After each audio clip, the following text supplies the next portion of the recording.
What's up, guys? What up, guys? What's up, guys? So, Beauty and the Beast, Kong Skull Island, Logan. Episode 8, Last Jedi The teaser best trailer. love letters to Hollywood that we have This ever film seen. is a masterpiece.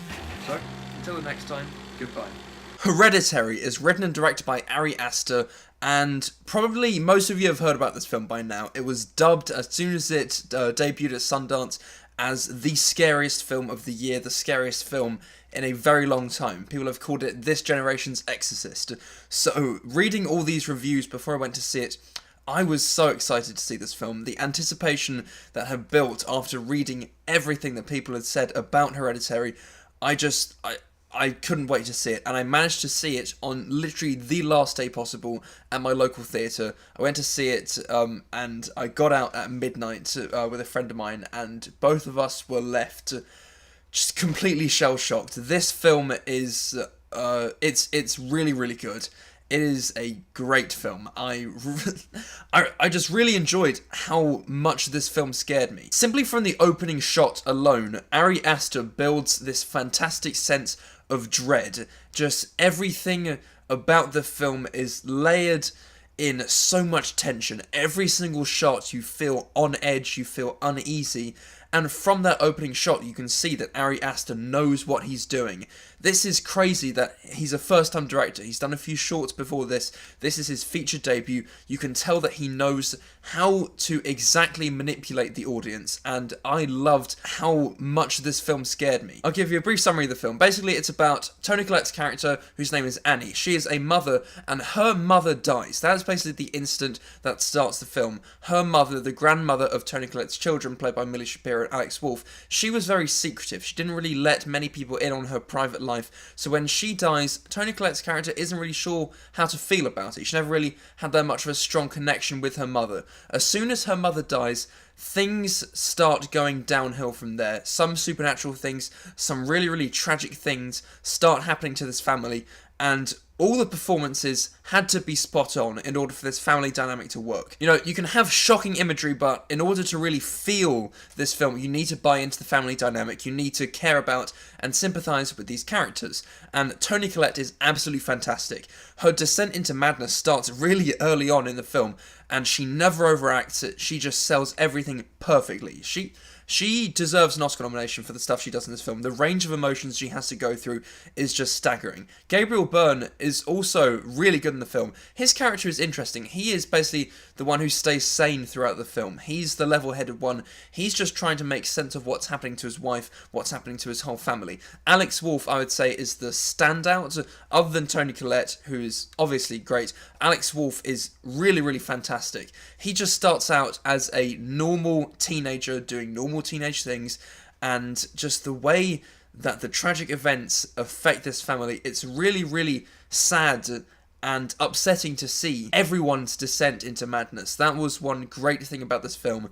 As much as it is a horror film, it really is a family drama. Millie Shapiro as well is just so creepy and so good, with limited dialogue. Just the way that she acts, the way that she moves, everyone in this film is fantastic. As I said, the direction is flawless. Ari Aster clearly knows what he's doing. Just the way that he moves the camera to create tension, to create unease, is just fantastic. The thing that is most scary about this film isn't the shocking imagery, which there is plenty of, and it really is scary, but it's when the character sees something before you do. You get to see the horrified reaction on the character's face, and you don't want to know what they're seeing.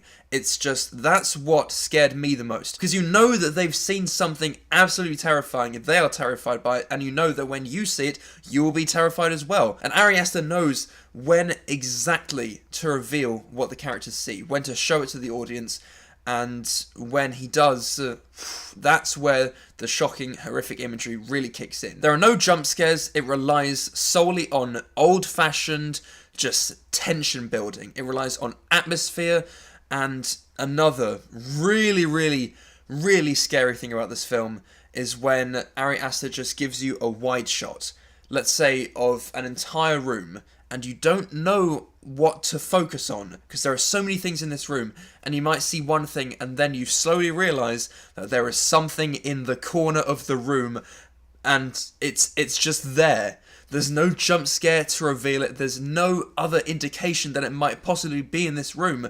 He just shows it to you.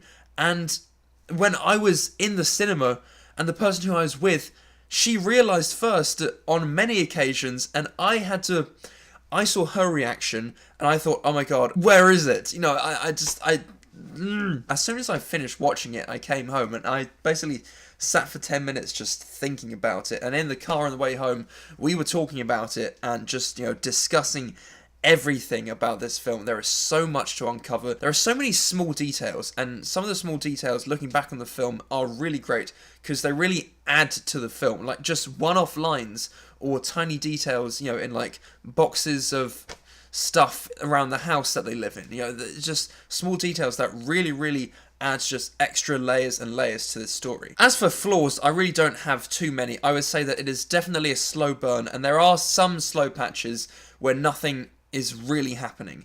The final stretch of the film is absolutely fantastic. As soon as one character wakes up, you know that this film is basically going to be a living nightmare, and there are some truly shocking moments that just left me glued to my seat. And I felt like I was paralyzed, like I just couldn't move.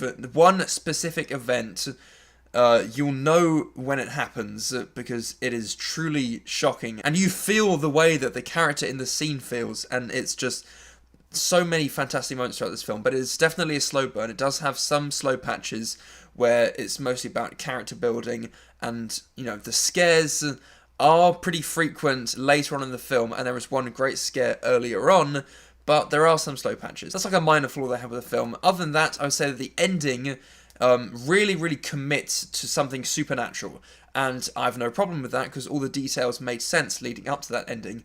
But I thought that, you know, a certain level of ambiguity could have been a bit better. You know, sometimes leaving it up to our imagination can be more terrifying. When we think about stuff in our heads after the film that could have potentially happened, that can sometimes be more terrifying than being told exactly what happened. So those are my two minor flaws with the film. Overall, I had a great time with Hereditary. It really didn't let me down at all. This has happened a few times where, you know, going into a film, I've read some great reviews and there's been so much hype around the film and I've been let down. I wasn't let down. It pushed every single button that I didn't want to be pushed.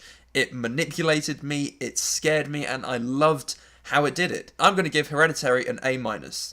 It is still out to see in a few, you know, independent art house cinemas. I would definitely say see it in a cinema with an audience on a big screen. And look out for those things in the corner and, you know, try not to get scared. So, those are my thoughts on Hereditary. If you guys have seen it, definitely let me know. I want to talk about this one. Like, comment, subscribe, whatever you want to do. And until the next time, goodbye.